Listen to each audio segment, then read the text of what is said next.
Então, pessoal, hoje eu vim aqui falar para vocês um pouco sobre a matéria da terceira semana do PET de vocês. A matéria contempla ligações químicas e reações, transformações químicas. Eu vou começar por ligações para a gente poder encerrar aquele assunto que a gente estava falando sobre tabela periódica, sobre configuração eletrônica. Aí a gente encerra ligações químicas e aí a gente entra na parte de transformações da matéria, que são a parte das reações químicas.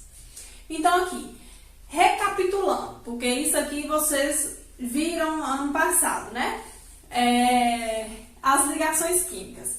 Os átomos, eles têm a necessidade de se ligar uns aos outros, porque na natureza, apenas os gases nobres, eles são encontrados na natureza somente os átomos dele, mas os outros elementos, eles são encontrados na forma de substâncias. Por quê? Porque, não sei se vocês lembram, lá de configuração eletrônica, quando a gente fazia aquela configuração, na última camada, que é a camada de valência, os gases nobres, eles possuem 8 elétrons em sua última camada. Ou seja, a camada deles, a última, está completa. Com exceção do hélio, que tem 2, mas também está completa para o tamanho do átomo dele. E os outros átomos, eles não possuem essa quantidade de elétrons na última camada. E aí eles precisam se ligar para completar a sua última camada, para que eles fiquem estáveis, iguais os gases nobres. E aí a gente tem as ligações químicas, que é como os átomos eles se ligam para formar substâncias. Então, se a gente tem o sal, ele é a junção, ele é a ligação de dois elementos. A água é a ligação de dois elementos, de dois átomos.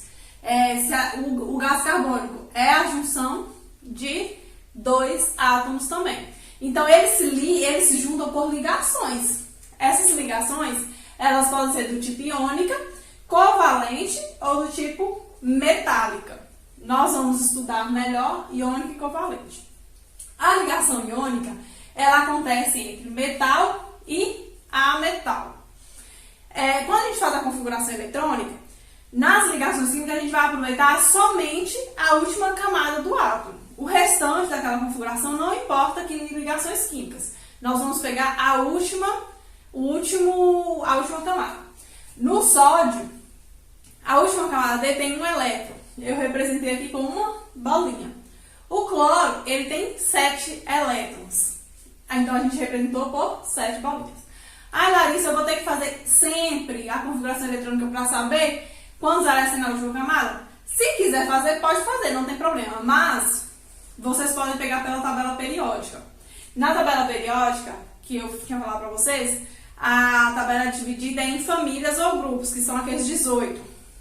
Cada um recebe o número 1, 2, vai até 18. A família 1, todos os elementos da família 1 vai ter um elétron na sua última camada. O da família 2, todos os elementos vai ter 2 elétrons na última camada. O da família 13, que é do outro lado, isso para os elementos representativos. O da família 13, que é a 3A, 3 elétrons na última camada. Da família 14, 4 elétrons. Da família 15, 5 elétrons. Da família 16, 6 elétrons. Da família 17, 7 elétrons. Da família 18 são os gases nobres, 8 elétrons, e por isso eles são estáveis. E aí todos os elementos eles têm que garantir 8, que é a chamada regra do octeto, que garante a estabilidade desses átomos. Então eles precisam se ligar. O sódio está na família 1, então ele tem 1 elétron.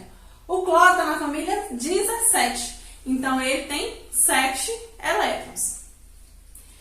Na ligação iônica, como vai formar íons, tem um átomo que tem tendência a perder elétrons e o outro tem tendência a receber esses elétrons.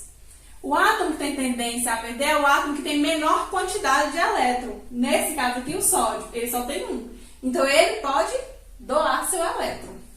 E o cloro, ele vai receber. Por quê? O cloro ele tem 1, 2, 3, 4, 5, 6, 7. Para ter 8, ele não precisa só de 1. Então, o sódio doa seu elétron para o cloro.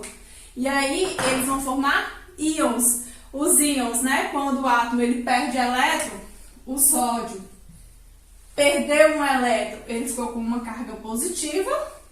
E o cloro ganhou um elétron, ele ficou com a carga negativa e os 7 elétrons. A carga negativa. Então, um é carga positiva e o outro é carga negativa, eles têm a tendência de atrair um ao outro. Atraindo um ao outro, eles vão formar a substância NaCl, que é o sal de cozinha que a gente utiliza. Então, na ligação iônica ocorre essa doação de elétron, que aí quem doa perde e fica com a carga positiva, e quem recebe fica com a carga negativa. Pela atração das cargas, eles formam as substâncias. Quando eles são dissolvidos em água, essa ligação ela é quebrada e eles ficam dessa forma aqui, tá? Então, por exemplo, se eu coloco o sal na água ele vai estar dessa forma. O sal no pacotinho, ele tá assim. Mas, quando a gente adiciona água, ele forma seus íons, né? É como se eu afastasse um íon do outro. Na ligação covalente, nós temos um ametal ligando com um ametal ou hidrogênio. Aqui eu tenho espécies parecidas se ligando. Então, eles têm quase a mesma quantidade de elétrons. Não tem como um doar e o outro receber. Nesse tipo de ligação covalente, eles vão compartilhar. Aqui, na ligação iônica, eles vão se formar substâncias iônicas. Substâncias iônicas, quando eu adiciono água, vai formar íons. Mas aqui nessa ligação covalente, nós vamos formar moléculas. Nós vamos formar substâncias moleculares. É aquela substância que, quando adicionar água, elas vão continuar daquela molécula. Elas não vão se separar como aqui nos íons. Na ligação covalente, então, eu tenho ametal e ametal ou ametal e hidrogênio. Então, aqui, ó, eu tenho um exemplo do átomo de oxigênio. O oxigênio que a gente respira, ele é O2. Então, significa que ele tem 2 átomos de oxigênio. O oxigênio está na família 16 da tabela periódica. Significa que ele tem 6 elétrons em sua última camada. Então, aqui eu tenho 1, 2, 3, 4, 5, 6. 1, 2, 3, 4, 5, 6. Cada oxigênio tem 6 elétrons. Eles precisam de 2 para completar 8, para ficar estável. Então, eles vão compartilhar 2 elétrons. Eles compartilharam. Quando eles compartilham, o elétron não deixa de ser de um e passa a ser do outro, como aqui na ligação iônica. Eles passam a ser dos dois ao mesmo tempo. Então, aqui, ó, esse oxigênio vai ter 1, 2, 3, 4, 5, 6, 7, 8. Esse outro oxigênio vai ter 1, 2, 3, 4, 5, 6, 7, 8. E aí, só uma força, só uma energia muito grande para poder quebrar essa ligação e fazer com que os átomos se separem. Mas, se não tiver essa força, eles vão ficar juntos, compartilhando esses elétrons. E aí, quando eu tenho átomos iguais se ligando, eu vou ter uma ligação apolar, porque eu não vou ter uma diferença de cargas ali para um ou para o outro. Agora, vamos supor que eu tenho aqui, ó, HCl. No HCl, o hidrogênio ele tem 1 e o cloro ele tem 7. Esses átomos, como é ametal e hidrogênio, vão compartilhar. Quando ele compartilha, eu falei para você sobre a eletronegatividade, que é a tendência do átomo de atrair o elétron para ele em uma ligação. E aí o oxigênio, o flúor, o nitrogênio e o cloro, eles são mais eletronegativos. Então significa que ele vai atrair esse elétron mais para ele. Não significa que o hidrogênio vai ficar sem, vai ficar isolado, não. É só a tendência do átomo ficar mais perto do cloro. Com essa tendência, aqui ele vai ter uma carga parcial negativa, não é igual aqui, que ele vai ter a carga positiva, porque ele perdeu. Aqui ele tem uma carga parcial, é uma carga que pode vir a ter caso quebre essa ligação. E aqui uma carga parcial positiva. Quando a gente fala carga parcial, ela é determinada por essa letrinha aqui. Então, a carga parcial positiva é porque o elétron está um pouco mais afastado. A carga parcial negativa é porque ela está um pouco mais perto. Essa tendência ela vai formar polos na molécula. Polo positivo e polo negativo. Quando eu tenho, então, diferentes elementos se ligando, eu vou ter uma ligação polar, porque ele vai formar polos. uma carga parcial positiva e outra carga parcial negativa. Aqui não tem como um atrair mais que o outro, porque são dois iguais. Então, se nenhum atrai mais que o outro, porque eles são iguais, eles exercem a mesma força entre eles, então aqui eles não têm carga. Então, a ligação é apolar, porque eles não formam polos. Certo? E aqui a gente tem a ligação metálica. A ligação metálica, ela não é bem uma ligação como aqui na iônica e na covalente. É quando a gente junta dois ou mais metais. Então aqui, ó, metal mais metal. E forma as ligas metálicas. Essas ligações, elas são formadas por um mar de elétrons. É como se juntasse os dois metais. E aí eu vou ter a carga positiva e os elétrons, eles vão estar livres ali entre eles. Eles não vão ser de um ou do outro, eles vão estar livres entre eles, formando assim um tipo de ligação, que é a metálica. Essa ligação metálica, ela é muito vista nas ligas, né? No aço inox, no latão, no ouro 18 quilates, que é a mistura de cobre e ouro e prata, enfim. Essas são as ligações de fato, né? Essas ligações químicas. Existem outros exemplos, eu deixei para vocês outros exemplos lá no material que vocês podem consultar. A última parte sobre ligações químicas é falando sobre as forças intermoleculares. As forças intermoleculares, como o próprio nome já falou, inter, significa entre moléculas. Aquelas outras são intramolecular, porque elas formam a molécula. Mas essa aqui é intermolecular porque elas são entre moléculas. Então é como se eu pego um copo de água e ali existem várias moléculas de água presentes naquele líquido. E aquelas moléculas, elas estão interagindo uma com a outra. Essa interação é representada pelas forças intermoleculares ou interações intermoleculares, que são as mesmas coisas. As interações mais fortes que existem são as interações iônicas, né? Que são aquelas referentes às ligações iônicas. Essas aqui são referentes às ligações covalentes. Na ligação covalente, nós temos as interações dipolo-dipolo. O que significa esse dipolo-dipolo? Como eu expliquei para vocês, na ligação covalente, quando nós temos dois elementos diferentes se ligando, eles formam polos positivos e polos negativos. Por isso, o polo aqui, ó, dipolo, formam dois polos, um positivo, outro negativo. Esse polo aqui, do cloro, vai ser o negativo, porque ele vai atrair o elétron para ele na ligação. E o do hidrogênio, polo positivo. Esse polo negativo vai atrair o polo positivo da outra molécula também. E aqui vai atrair o polo negativo.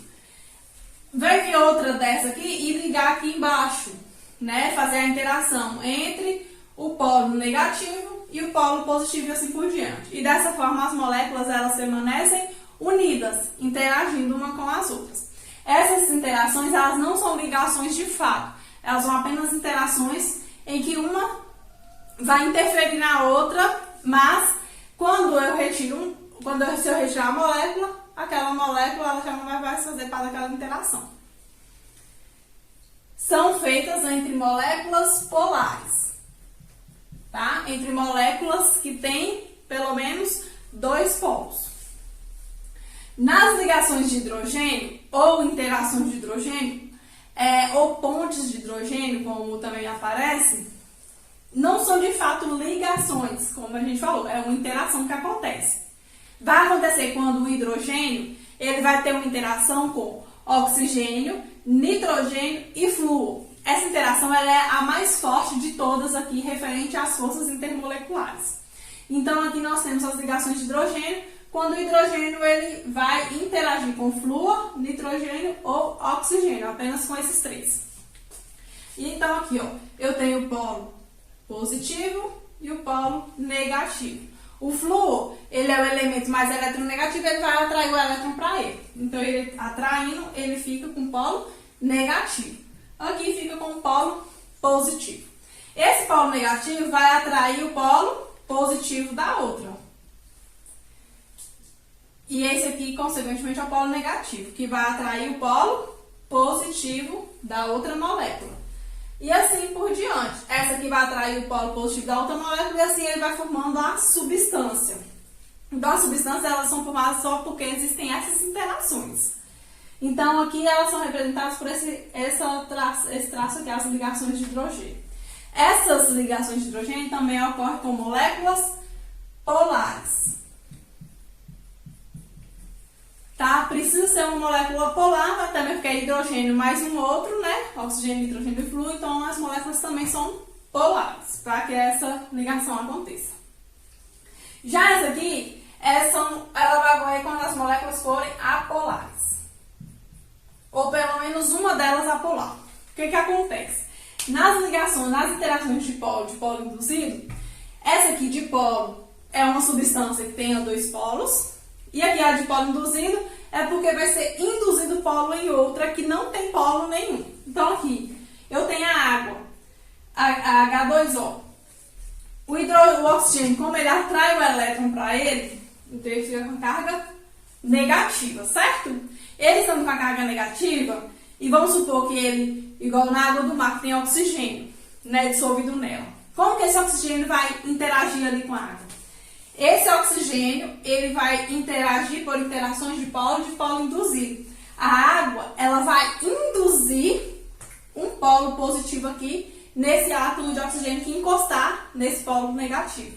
Quando ele induz, ele fica com uma carga parcial positiva e o outro fica com uma carga parcial negativa, que vai atrair o outro, induzindo também. Isso aqui é um dipolo instantâneo, é um dipolo que vai estar somente naquele momento. Se eu retirar a molécula de água de perto, ele volta a não ter polo nenhum. Por isso é um dipolo instantâneo. É um dipolo apenas naquele momento em que está tendo aquela interação. Se eu retirar a molécula de água ou retirar a molécula de oxigênio, ele volta a não ter polo nenhum, porque não vai ter mais uma diferença de atração entre os elétrons ali. Essa diferença de atração é somente porque ela está encostando em um polo negativo. E aí induz com que o outro tenha um polo positivo. Por quê? Porque ele afasta os elétrons. Se o polo negativo está encostando, é como se ele afastasse o elétron. Da mesma forma, quando eu tenho um ímã que ele atrai, então isso aqui está atraindo para ele, só que o elétron ele vai estar afastando para que haja essa interação. Então são basicamente esses três tipos de interação. Essa daqui é uma das mais fracas por se tratar de moléculas apolares, tá? Mas essas duas são as mais fortes. Essas interações são importantes para manter a substância unida, né? As moléculas das substâncias unidas. Nós vamos ficando por aqui com esses tipos de ligações e eu volto a falar com você sobre as transformações químicas.